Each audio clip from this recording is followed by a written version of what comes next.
Me as we pray together this prayer that's found in our Book of Common Prayer, the prayer of St. Francis. Let us pray. Lord, make us instruments of your peace. Where there is hatred, let us sow love. Where there is injury, pardon. Where there is discord, union. Where there is doubt, faith.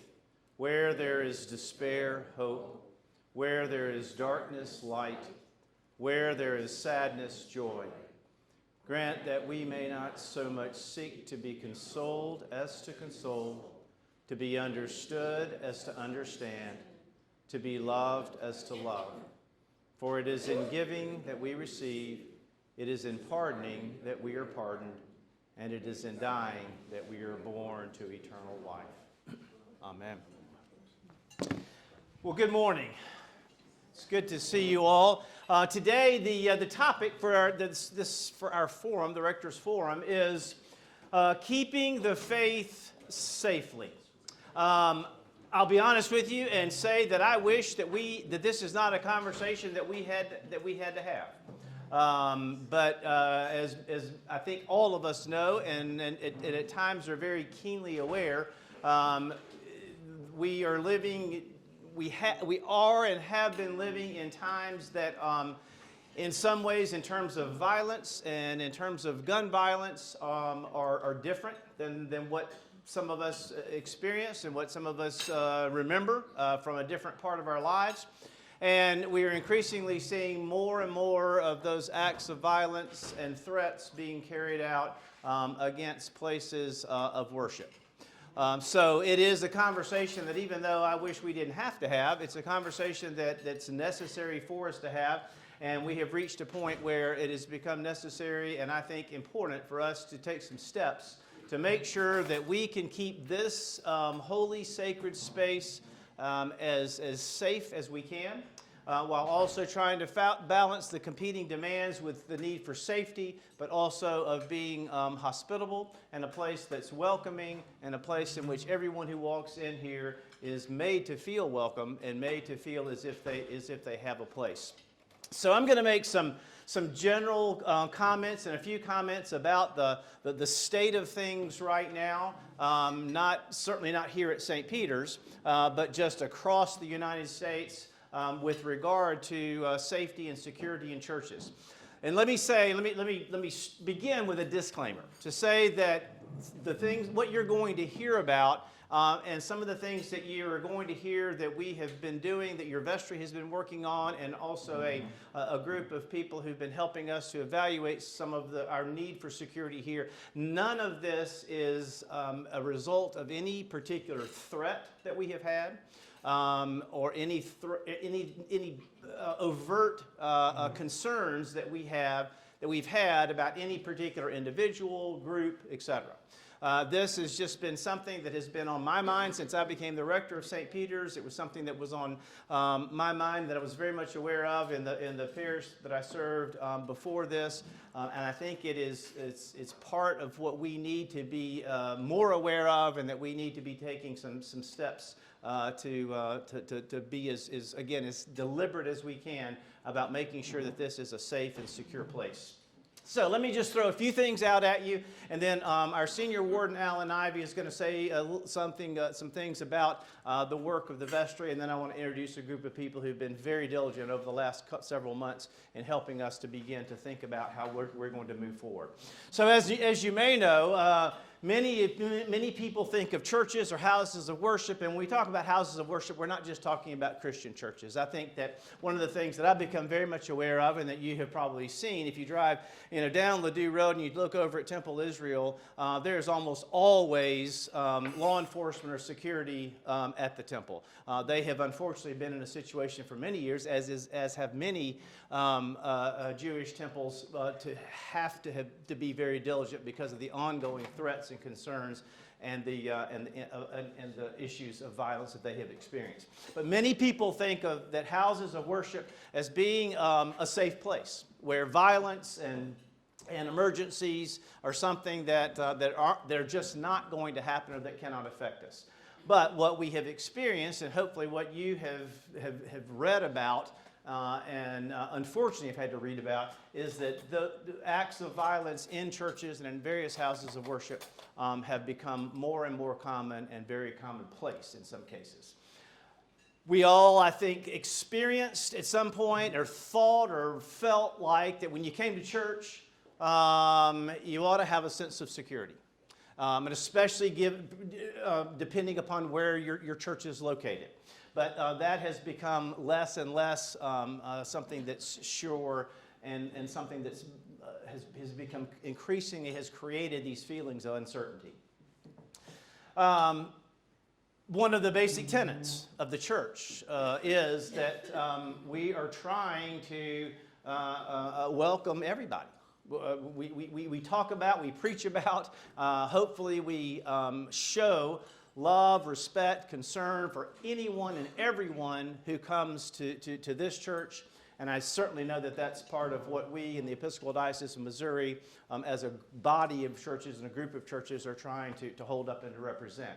But the reality is that there are still those among us collectively who do bad things. And there are also real security issues and risk, whether or not we want to own up to that or not.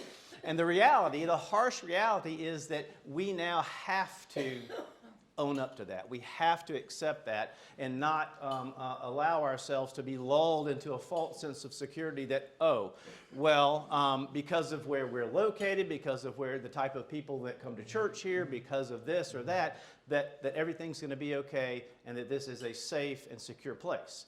It is, but we want to make sure that it continues to be that way, and the only way to do that is to be proactive and not reactive. Again, what we're trying to do, and what we will continue to try to do, is to make sure that at the 8 o'clock service this morning, the front doors of the church remained open throughout the service. We had 2 ushers who stood back there, and that symbolically is what I hope and what I want us to continue to represent. That people who drive by here on Warson Road, look over on a Sunday morning or any other time we have something going on, and recognize and look at this as a place where the doors are open, that you're invited to come in regardless of who you are or where you are in your walk of faith, or if you're just wondering what in the heck goes on in that building that's at the corner of Warson and Ladue Road. But at the same time, there are, as some of us who have been in law enforcement and some of us who are still involved in law enforcement say, there are bad guys out there. And there are bad guys who do things that we don't have any control over, and who want to, and whose intent is to bring harm, especially at a time right now where there are various issues that make things a little more volatile. This is a statement by the United States Conference of Catholic Bishops, who goes so far as to say that there's no greater threat to religious liberty in our country right now than for one's house of worship to become a place of danger. And that we have sadly reached a point where the reality of danger in church is real. And again, that goes back to one of the other slides where I said that whether we want to admit it or not, or whether we want to do anything about it or not, this is the reality of where we stand. What we're also seeing is that people are increasingly exercising what they might even view as their constitutional right to rebel against or to make strong statements about particular hot-button issues, whether it be human dignity, sexuality, other social justice issues, and we're experiencing this marginalizing of Christian beliefs that used to be, and that we all have for decades and for centuries have held up as being the core of the United States, that many of those beliefs are now being marginalized in such a way that people use those, what they believe, which are often very radical beliefs then, and act those out in ways that are violent. What we're seeing over and over again is that churches are not immune to acts of violence. Not immune to acts of violence.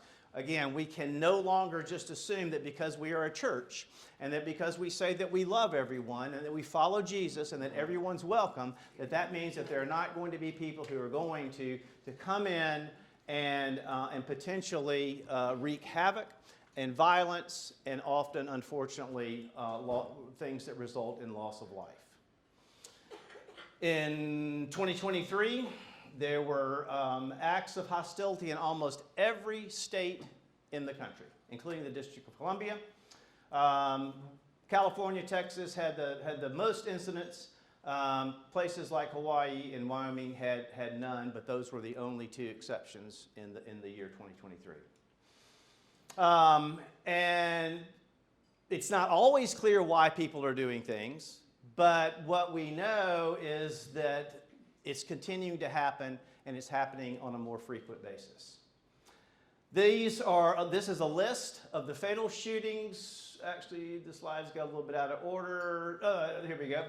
These are a list of the fatal shootings in the United States since the shooting at Columbine High School in Colorado in 1999.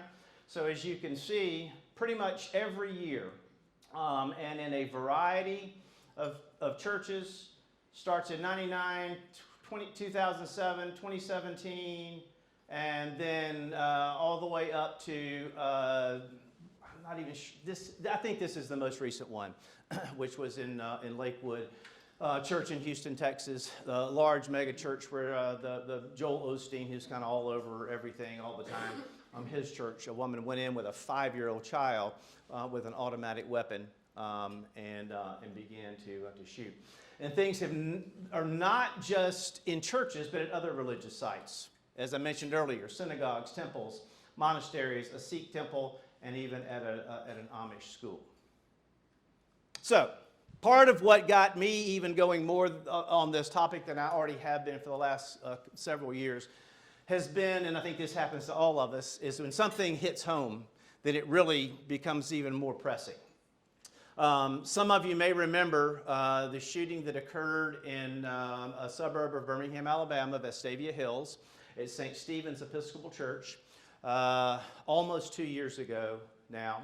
A church that is, as you can see, or you can probably tell, but is a very nice church. It is situated in an area that's very similar to where our church is situated. It's about the same size as our church. And the demographics are very similar. And on that particular on a particular evening, 3 members of that church were shot and killed in the undercroft of St. Stephen's by someone who they knew. In this particular situation, was someone who had been. I'm not sure if he was actually a member of the church, but he had been to the church some.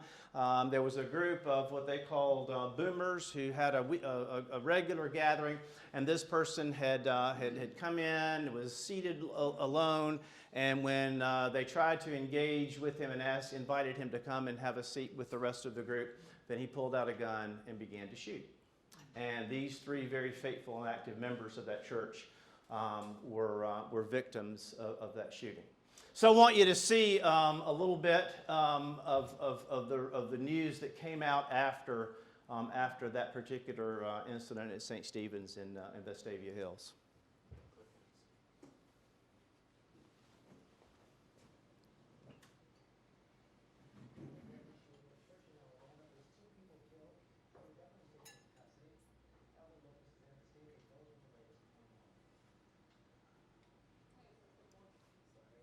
Just started over, Connor.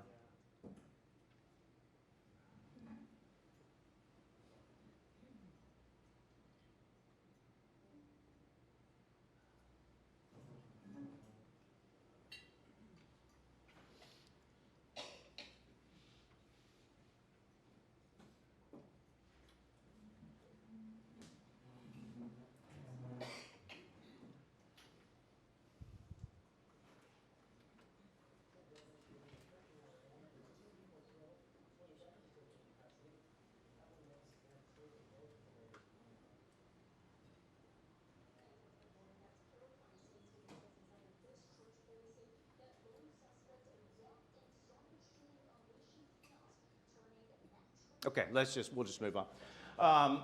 So again, sometimes when things happen that are closer to home, then the reality becomes, I think, a little bit more pressing.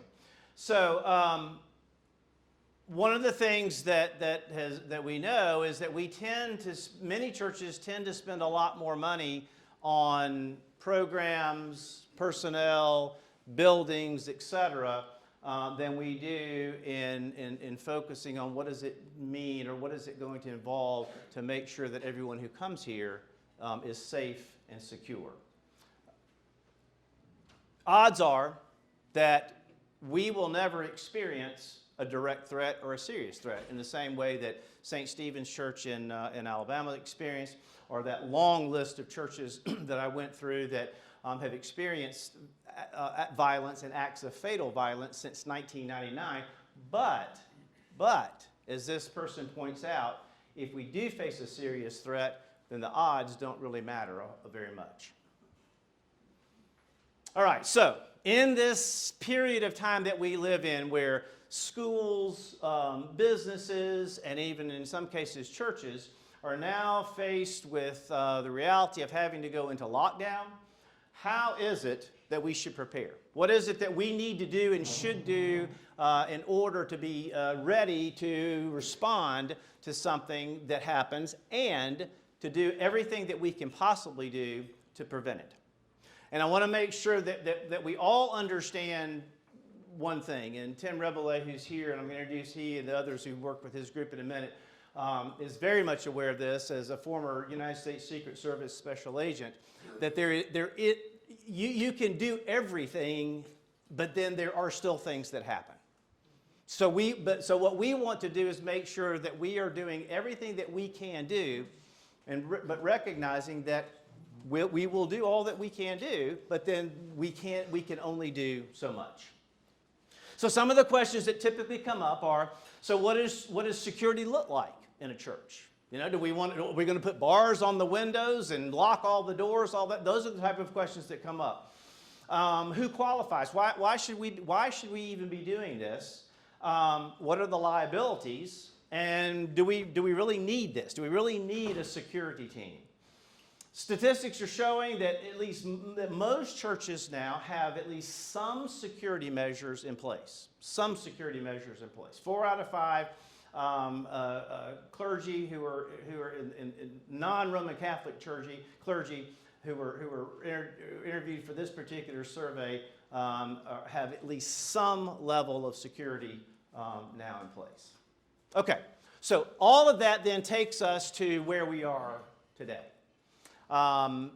Last October, we contracted with a group called the Counter Threat Group that are based in Birmingham, Alabama, who came and spent 2 days here on our campus and then provided a very lengthy assessment for us to be able then to analyze and to begin to implement in stages along the way. Some of what came out in that report involves money, obviously, and some things involve relatively little money, and some things don't involve any money at all. But the information they provided was based on their analysis of our risk given where we are and how vulnerable we may or may not be here at St. Peter's. And it was based on work that they had done. This particular group has done, they've done work in churches, they've done work in schools, they've done work in businesses to help various entities analyze and determine what the level of potential threat might be. So they use their professional experience, the analysis of what are called threat vectors. Just an example, we have an entrance off of Worcester Road that has a gate, but that gate's never closed, or is rarely closed. And so one of the potential threats would be someone who might come through that gate at a high rate of speed and impact the building in some way. So that's an example of the type of things that they were looking at. And then the probability of occurrence, given who we are, where we are, et cetera, et cetera. And then the potential impact of any threats to the facility, to people, to our reputation, and to our ability to continue to do the things that we do. What we know is that churches that are our size are those most likely to either have a security team that has people who are armed or have uniformed police officers on site. Okay? And I'll say a little bit more about that in a moment. So, what I want to do at this point is let our senior warden, Alan Ivey, say a little bit to you about the work of the vestry and the recommendations that the vestry has come forward with. And as he's coming forward, I want to introduce to you, and I think they're all here today, Tim Reveille, Andy Span, if you all will stand, Luke Falk, and David Stewart. This group of people have spent actually a lot of time, hours, and they are busy professional people helping us to make some determinations as to what part of this very lengthy security analysis report that we received that we needed to begin to try to implement, and they have made some recommendations to the vestry. So I just want to ask you to join me in thanking them for the work that they've done. And they've all done a great job. But again, I want to particularly thank Tim Reveille, who is, again, a former special agent with the United States Secret Service, who also is the head of security for the Ladue school system. So we are blessed and gifted to have his expertise in the work of all these gentlemen. Thank you. Alan. Yeah, thanks, David, and good morning, everybody. I just want to share that the vestry is in lockstep with David in that we want to continue to be a welcoming spot for all. I think that's one of the things that we constantly hear from new members of the church is what a welcoming committee or welcoming community that we are. And none of the measures that we are considering taking are designed to reduce that sense of welcome. That being said, the vestry allocated funding last fall for this study. The counter threat group that came, they spent a day and a half here on site. They looked at the entire grounds, all the buildings. We were blessed to have a large facility here. With a large facility, though, there are multiple access points, and so that was one of the things that they looked at. As David said, they provided us with a very lengthy report, comprehensive, described the facility, the grounds, highlighted the areas of potential exposure, and listed a number of things that we could do. Tim and his group have done a fantastic job.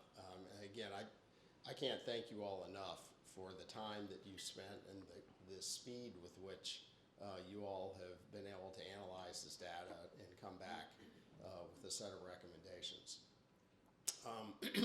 At the most recent vestry meeting, we did allocate funding to have a off-duty Ladue police officer here on site for our Sunday services.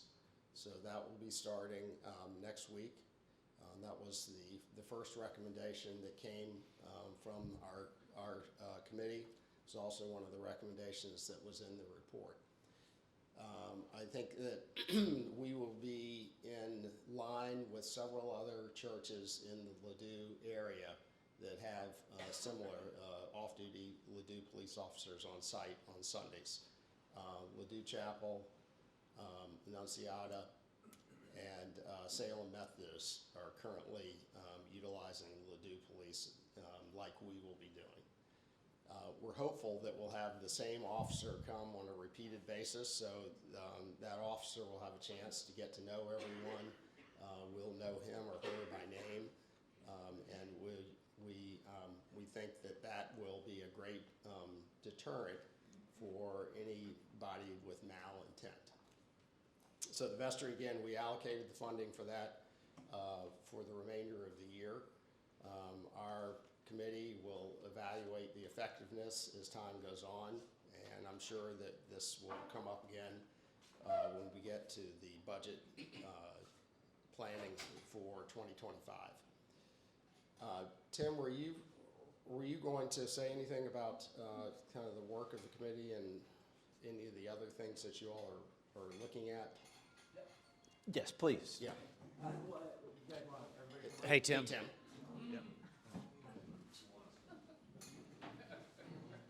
We're a team here.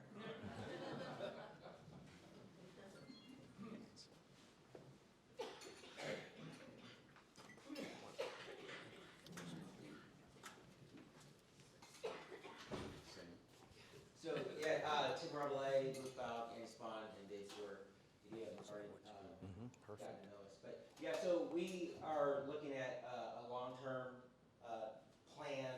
There would be different phases. Obviously, as Alan said, the introduction of the police officer next week is the beginning. We have many other projects that we've met over the months. Should add that he's going to be in a squad car in uniform, so it'll be a presence. He won't be in, uniforms. Yeah, so you'll see next week, we've met with one of the lieutenants of Ladue Police. Again, like Alan said, they have a history in and around Ladue with doing secondary duty. But yeah, you will see a Ladue cruiser out front, uniformed police officer, and we met with the Keith Boris and I met with the usher, head of the ushers on last week to talk about the process and how it would work and what it will look like.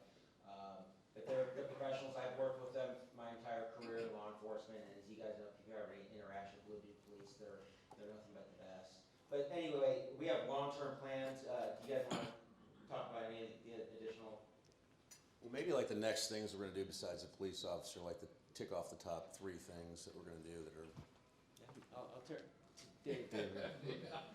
So, yeah, we've gone through this report, and there was a lengthy list of recommendations that this report made, and some, as David mentioned, are very easy and simple and don't cost much, and some require investment. And so we're looking at this in a phased approach of what might make sense sooner and then what might make sense later. So looking at entranceways where the security and entranceways might need some upgrading, looking at camera systems where we can upgrade some camera systems. We're looking at our alarm system that has become a little tired and needs some upgrades.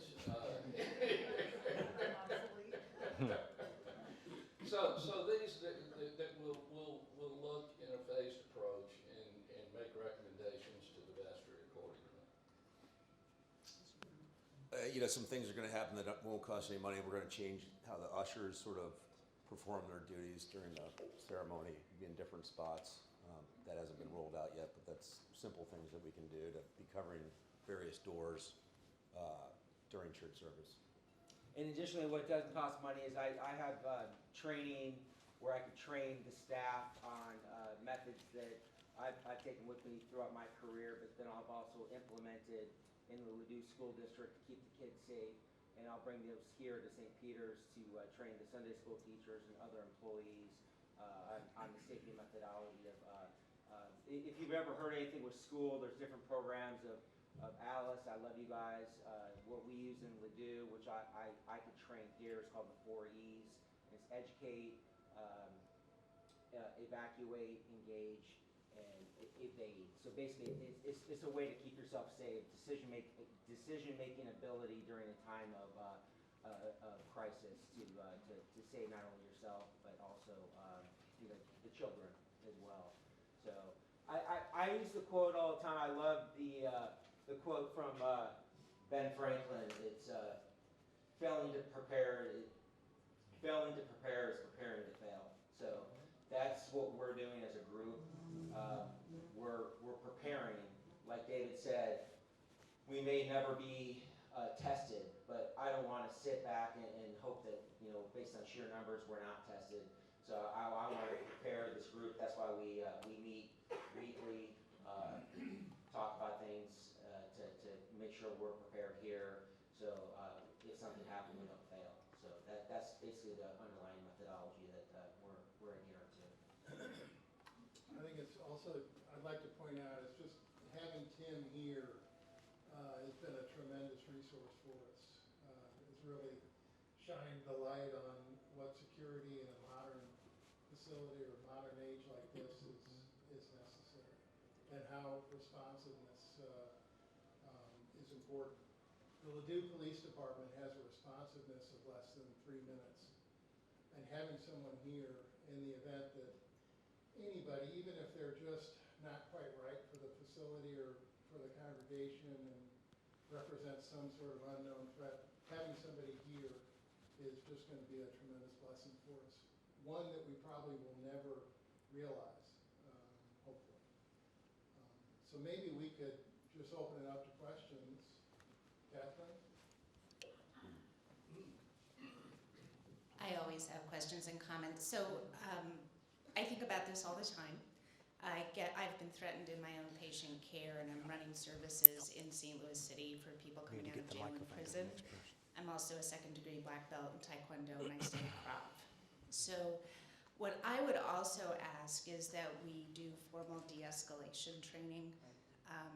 I think of some of the things that have happened in our situation. Many of the patients I see actually have a warning label in the chart saying that they're dangerous. And there are times where we can steer to crash. And so if we can also work on strategies, say for the ushers and all of us, to know how to be managing ourselves in a way where we're least likely to escalate, I think would be helpful.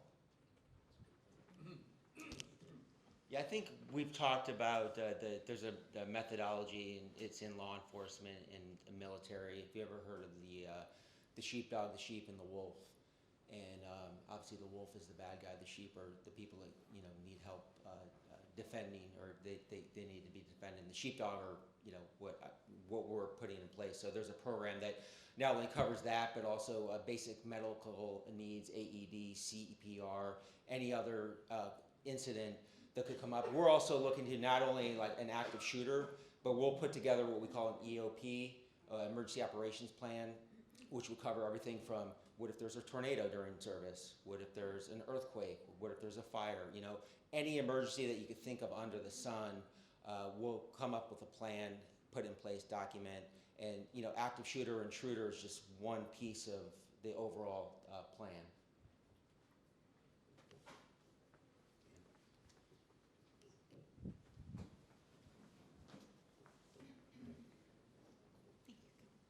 Since a uniformed officer will be here starting next Sunday, and I assume walking between services and Sunday school, how will that concept be introduced to the families and the children, especially so that the children aren't frightened? That's a great question, Ann. And part of my ask to you today is to help convey that type of information to people, to let people know we have a good group here today. So it was obviously very intentional for part of the introduction of this to come to you so that you can help relay the information to others. And then there will be a letter that will be going out this week. So we'll continue to communicate for a while. Next Sunday, I'll make sure that everyone who's here knows that there's a reason that there's a Ladue police officer out front. But again, part of my ask of you is to help is for you to help spread that message and spread that word. But we'll be communicating it on a regular basis for a while. And one thing to keep in mind that security goes beyond an active shooter type thing. It's in a medical emergency, this officer is going to have access to a radio that if we have a medical emergency during a service, he can make a call and we can get immediate response here. So it goes beyond just the threat of an emergency that we see on the news every day. So I think that there can be a lot additional help that's going to come from this. I have a question. There are people that feel like to have security. Get it closer so I can hear you. There are people that feel that in order to have safety, that there should be a lot of people trained to openly carry guns. And I was wondering what the plan is for here, because that's frightening to me to have someone in church openly carrying a gun. That will not be part of our policy. We are, the Episcopal Diocese of Missouri, which we are part of, prohibits weapons from being carried in churches. Amen. Thank you. Morning. I'm part of the visioning team for community. One of the things that we're tasked with is thinking about hospitality, thinking about getting our campus here more use and making it more inclusive and welcoming. And I have a serious concern to raise here that the types of things you're talking about cannot help but compromise the work that we're doing to try to emphasize hospitality and inclusion. What we're talking about here creates an attitude that defaults to suspicion. And I think we need to take that risk and that problem extremely seriously if we're going to go through with any of this. Thank you, Isaac. I appreciate that. I hope that you heard and saw the very first slides that I put up today, which were all centered around finding that balance between exactly what you're talking about and the reality of what we're faced with. The thing that you focused on was the language of threat. Yes, you named that you were trying to have a balance there, but most of the things that you then called out had to do with threat and risk. Because that's the purpose of this particular gathering. But what I can say to you is, and as I will continue to say, that that everything that we do here is designed to create exactly what you're talking about. I have no desire for us to be a place where people are fearful or where they don't want to come because of the fact that we've had to put into place some things to help provide this whole mantra of keeping the faith safely. So I can promise you that everything that we do, everything that community vision implementation group is trying to put into place, we will embrace fully and work constantly to find that balance.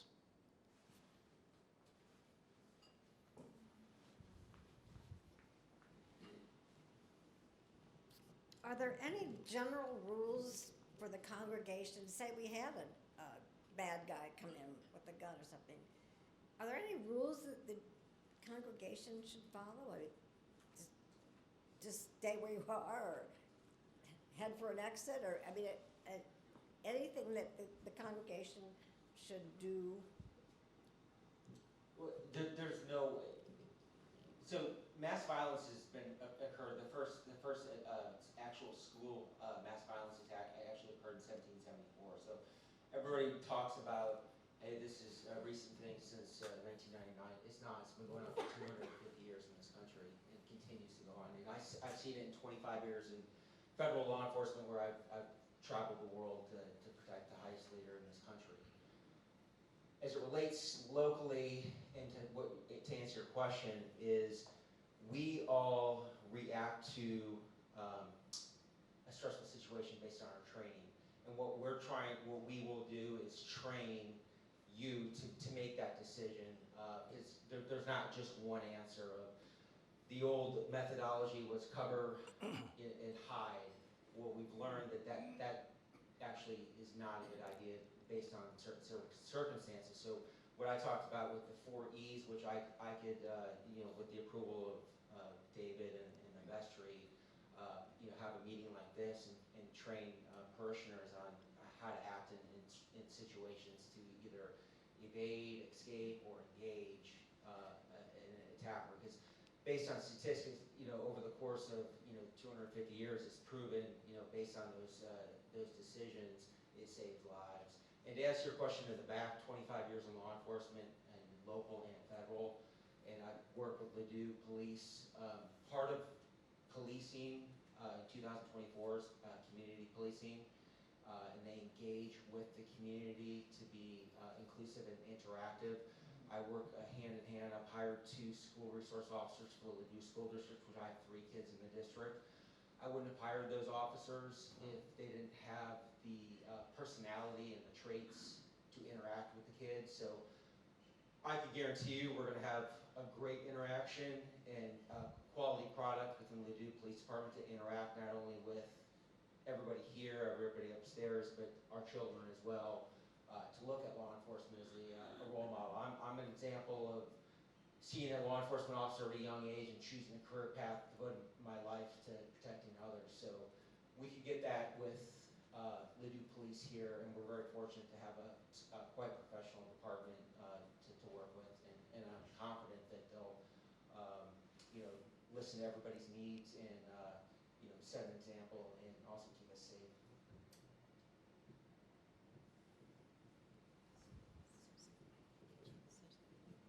To Susan's point, though, and I've seen conflicting things in the training we've done at the hospital, is really being mindful of people with different levels of mobility and thinking through our plan that is inclusive and honors each other in that way. Yeah, part of the plans that I put forth for the Ladue School District would protect about 5,000 people, includes exactly what you're talking about, and there's a plan in place for those individuals if something did happen. There are designated people that would come to the aid for people to assist them to evacuate if in case that was the course of action in that particular event. So we definitely take that into account, and we leave nobody behind. Great. Thank you all so much. More to come, and grateful for your input, your questions, and we will continue to work together to strengthen our church and make this the best, most hospitable, welcoming, and safe place that we can. God bless you.